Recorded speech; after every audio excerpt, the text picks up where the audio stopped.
Saludos a todos los estudiantes de 10º grado. Esta es, digamos, la clase con la cual compartí el día martes con el profesor Báquero. Me tocaba hablar un poquito sobre filosofía de África. A él le correspondía la filosofía asiática, sobre todo la antigua, que fue budismo, confucianismo, taoísmo. Digamos que para la filosofía africana es más difícil encontrar personajes, digamos, allá en la antigüedad. Sin embargo, vamos a hacer una relación general del aporte central de este tipo de filosofía. De mi tema siento que hay una dificultad de importancia suprema, y es que desde África sus representantes actuales sostienen su discurso desde una óptica occidental, o sea, con un discurso originado en Europa occidental. Dos tradiciones culturales gobiernan el pensamiento filosófico africano, las que propone la señora Helen Bush-Mitchell en un libro muy lindo llamado Raíces de la Sabiduría, que son realmente, primero, la Escuela de Filosofía de la Universidad de Makerere en Uganda, y es una vertiente filosófica que representa la tradición cultural de África Oriental.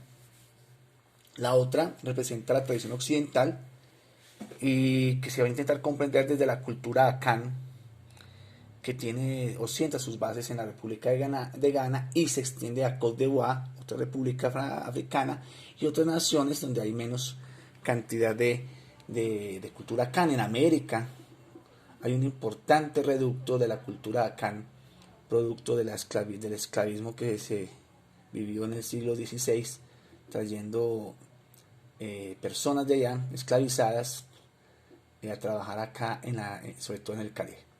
No sé si quienes hacen filosofía africana con las categorías occidentales logren comunicar realmente el sentido de dicho pensamiento.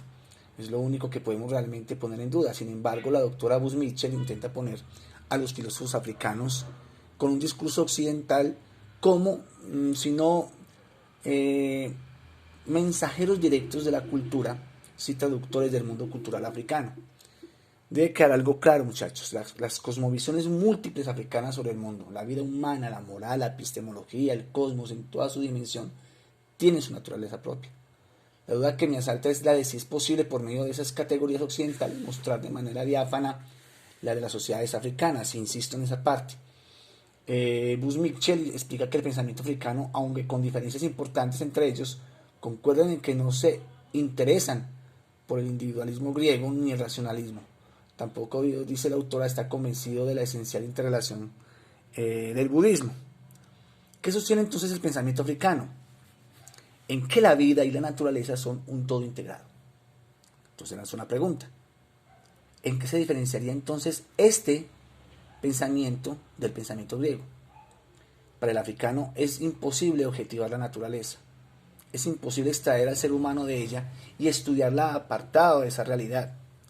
La abstracción de la naturaleza es imposible, como imposible es querer quedar por fuera de ella, sea cual sea el fin de hacerlo.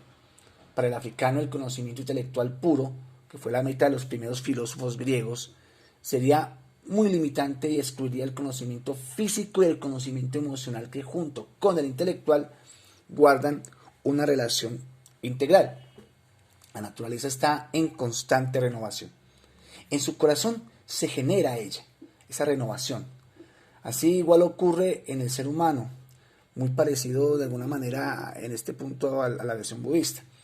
En este sentido, el pensamiento tradicional africano asume la continuidad de las generaciones.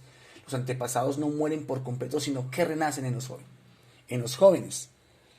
Expando un poco este punto que me parece muy interesante. Cuando un bebé nace, este nuevo ser es considerado un regresado. El parecido familiar que tiene el nuevo individuo es producto de la vuelta de un familiar fallecido, lo que hace que en ese sentido sea la manera de volver a habitar entre su familia. Por esta razón, el nacimiento es algo sagrado, porque recibir al familiar viajante, al que vuelve, es un anhelo de la familia. Si el parto es un rito sagrado, el aborto voluntario es una agresión y una maldición. Vale detenernos un poco en este punto.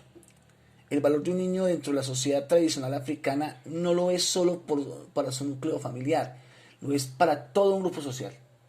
El nacimiento de un bebé se da para el clan o tribu a la cual va a pertenecer. la identidad de ese niño habrá de traer repercusiones al grupo social en el que ha de crecer y en el que se va a educar y a formar. Los comportamientos de ese individuo dependen de su familia, de sus antepasados y de la tribu.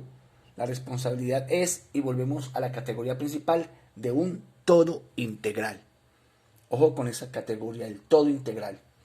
Quiero citar a un filósofo muy importante en la actualidad, es el doctor Kwasi Wiredu, que nació allá en la República de Ghana, en la región donde la cultura Kano fue muy importante y es muy importante. Y es un personaje muy reconocido por su discurso postcolonialista, o sea, por un discurso filosófico posterior a la colonización de Europa en África y a su independencia.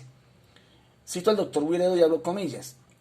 Dice que la responsabilidad primaria de una acción, positiva o negativa, recae en quien la ejecuta. Sin embargo, también son responsables de ella en forma secundaria, aunque no insignificante, los familiares de quien la realiza y en ciertos casos su comunidad circundante. Cierro comillas. Las categorías de nacimiento, muerte y reencarnación deberíamos desde nuestra perspectiva considerarlo como un todo integrado, como un ciclo, el ciclo.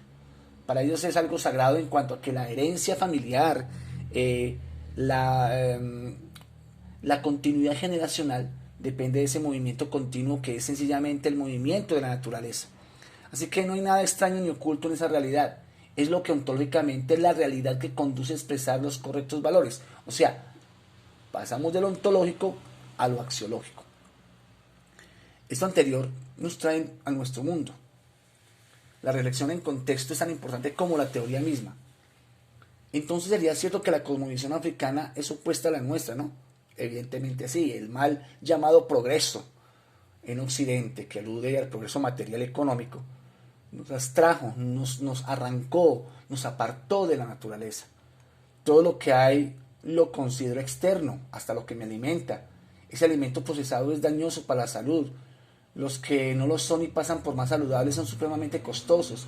No tenemos real acceso a esos alimentos. El agua que baja del grifo, al no ser tan buena en calidad para beber, me obliga a comprar en la tienda o peor en el supermercado. Ese mundo artificial y artificioso me ha desidentificado del objeto dentro de la naturaleza. Se me ha presentado como algo extraño de ella, y todavía más el individuo humano extrañado de ella también. Ya sabemos las consecuencias nefastas de la hiperproducción, del daño ecológico, de la manipulación genética, de ese progreso material que ha desahuciado hace algún tiempo a la especie humana. Para el pensamiento africano, vuelvo a África, el hecho de que seamos un todo integrado lo que hace es afirmar que entre la naturaleza y la humanidad lo que existe es una interrelación que es totalmente recíproca. Estar conectados a ella es lo real, estar inmersos dentro de ella lo que siempre ha sido y será. Nos recuerda esto cada evento natural que se presenta, nos recuerda la importancia de ser cuidada y respetada. No podríamos vivir una vida plena alejados de la naturaleza, y tampoco tendríamos una vida integrada si nos olvidamos del cuerpo y nos centramos solo en la mente. Ello sería un absurdo, intentarlo. Lo anterior nos conlleva entonces a concluir algunas ideas. Primero, si bien el individuo no está anulado en la sociedad tradicional africana, también es cierto que es un individuo interrelacionado con el resto de la comunidad. Es un yo autorreconocido pero dependiente de un núcleo al que pertenece por nacimiento. Segundo, hay un halo de desconfianza a la razón y a la intuición, sobre todo a la exclusividad de ellas en la concepción epistemológica. En cambio, da mucho valor a lo práctico y lo terrenal. Hago esta acotación porque ya hemos visto en clase el valor que los griegos dan a la razón, a lo analítico, y acaban de escuchar del profesor Bakiro el valor del que el budismo, por ejemplo, da a la intuición, lo mismo que el pensamiento hinduista, que en este espacio no abordamos por tiempos, pero que igual sería maravilloso y merece la pena ser abordado en algún momento. Vemos entonces cómo el pensamiento oriental, que parte de la intuición, cree que por medio de ella se puede llegar a un estado búdico o de iluminación, y el pensamiento occidental o racional considera que la realidad solo puede ser desvelada a la luz de la razón, de la técnica demostrativa, de lo observable. Aquello que se puede demostrar desde manera lógica, entendiendo lo lógico, todo aquello que parte de los principios aristotélicos se circunscribe en los principios de la lógica, que los voy a explicar aquí de manera rápida, que es de alguna manera una postura a la cual el pensamiento africano no le, digamos, tradicionalmente no lo ha tenido en cuenta. Un primer principio de la lógica aristotélica es el principio de identidad. A es igual a A, o sea, lo que es. No puedo asumir como lógico decir que A es igual a A y A es igual a B, porque alguna de las dos premisas es incorrecta. Aunque yo sinceramente no estoy de acuerdo con la forma en cómo se expresa. Yo cambiaría el signo de igualdad por el verbo ser en presente simple. Me explico. Si es igual a A, no es lo mismo que decir A es A. Pues yo puedo decir que esta naranja es igual a esta otra naranja. Sin embargo, esto no significa que una de las dos naranjas sea la otra naranja. Cuando uso el signo de igualdad, lo que hago es equiparar un objeto con otro. Pero cuando yo digo que A es A, lo que estoy es ratificando que ese objeto es eso y no otro. Decir que una naranja es igual a otra no es decir que esa naranja es la naranja de la cual es igual a es la misma igual a otra naranja con la que estoy equiparándola. Cada naranja es cada naranja y tiene su identidad propia como objeto y como ente. El segundo principio es llamado de no contradicción, que dice si A es X, entonces A no es no X. Entonces, donde X y no X son atributos contrarios. Algo no puede ser blanco y no blanco al mismo tiempo y dentro de la misma relación. O sea, es imposible que un atributo pertenezca y no pertenezca al mismo sujeto. Con este principio, lo que Aristóteles está diciendo es que si nos ponemos a conversar con el propósito de decir algo sobre el mundo, no es que sea así, pero al menos el propósito, lo mínimo es reconocer que lo dicho ha sido dicho. De lo contrario, no se podría avanzar. Es una redundancia lo que estoy diciendo, claro, pero es que toda la lógica lo es. Lo que pasa es que allí se habla de tautología. Una tautología, para que entiendan la palabra, es una repetición innecesaria de un pensamiento usando la misma o similares palabras y que por tanto no avanza información. De acuerdo a la RAE, es la acumulación reiterativa de un significado ya aportado desde el primer término de una enunciación, como por ejemplo decir persona humana. Y vamos al tercer y último principio. El principio del tercero excluido. No pueden ser verdaderas dos proposiciones que se contradicen entre sí. A es X y A es diferente de X. Solamente una de las dos es verdadera. Ejemplo. Este gato es hembra. A es X. Este gato no es hembra. A no es X. Aquí no cabe una tercera posibilidad. Vemos que todos los principios realmente son formas de explicar el principio de identidad. Aunque los dos primeros enunciados aluden al ser de las cosas, mientras el tercero se especifica más en los atributos del ente o cosa. El pensamiento budista, que es contrario al pensamiento lógico-racional, considera que puedo comprender la realidad de manera inmediata. Por ejemplo, la vida es sufrimiento. Esta es una premisa principal del budismo que no necesita demostración, se reconoce de manera intuitiva. Entonces sintetizo con palabras de Gus Mitchell lo aprendido hasta aquí. Saber por intuición que dañar a otro es en realidad dañarse a uno mismo es muy diferente de saber por lógica que las acciones personales tienen consecuencias sociales.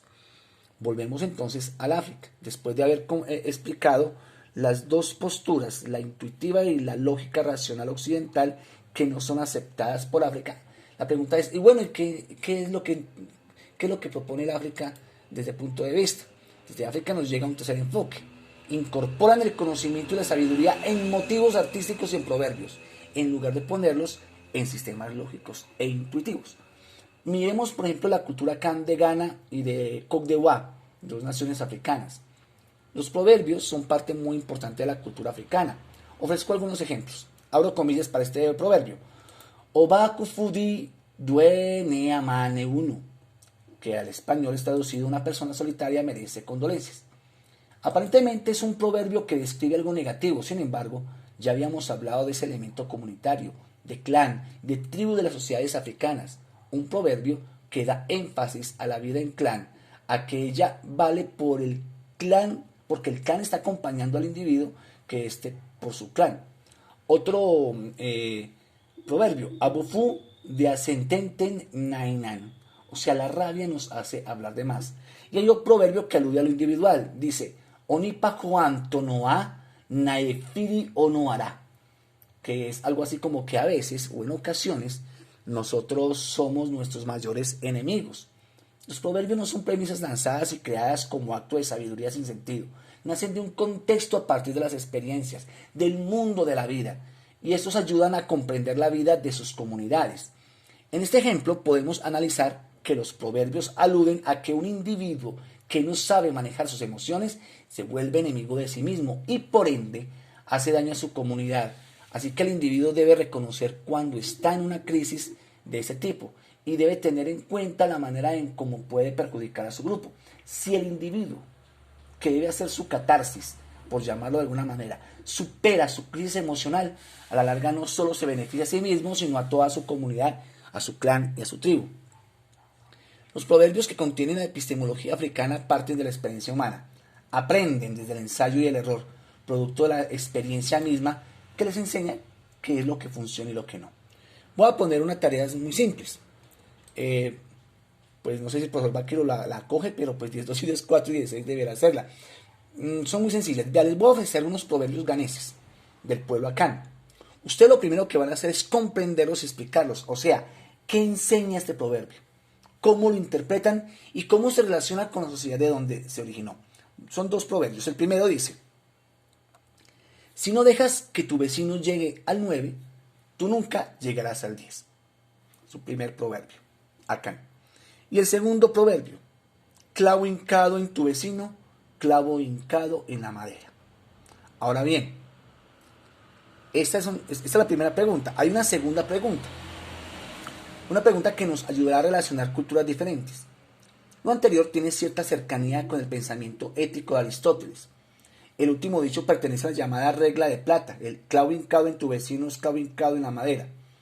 Es la regla de plata de los Akan, muy cercana a la nuestra y clásica tradicional regla de oro, que me imagino ustedes conocen.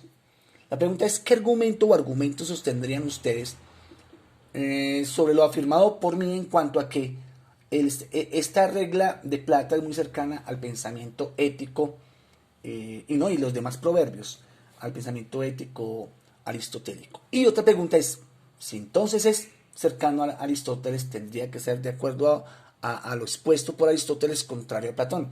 ¿En qué se diferenciaría o alejaría ese pensamiento o esos proverbios acá con el pensamiento platónico y las religiones judío-cristianas? Es hasta acá entonces la clase, muchachos. En el canal de YouTube voy a dejarle la tarea de 10, 2, 10, 4 y 16 con los filósofos que tenemos atrasados desde hace 6 semanas. Recuerde que estamos haciendo un trabajo con estos cursos, entonces ahí en los comentarios aparecerán los 6 filósofos de los cuales tendremos que hacer el trabajo que veníamos haciendo semanalmente en cada clase. Muchas gracias, estamos pendientes, estamos tratando de llevar lo que más se pueda, algún conocimiento desde este mundo virtual. Y bueno, África merecía un espacio bien bonito, estos unos 18, casi 20 minutos, valía la pena que conociéramos de esos padres nuestros que vienen del mundo africano y que en América todavía también, o que en América tienen, digamos, importantes descendientes. Nos vemos en la próxima clase, se les quiere mucho y bye bye, muchachos, pilas con la tarea.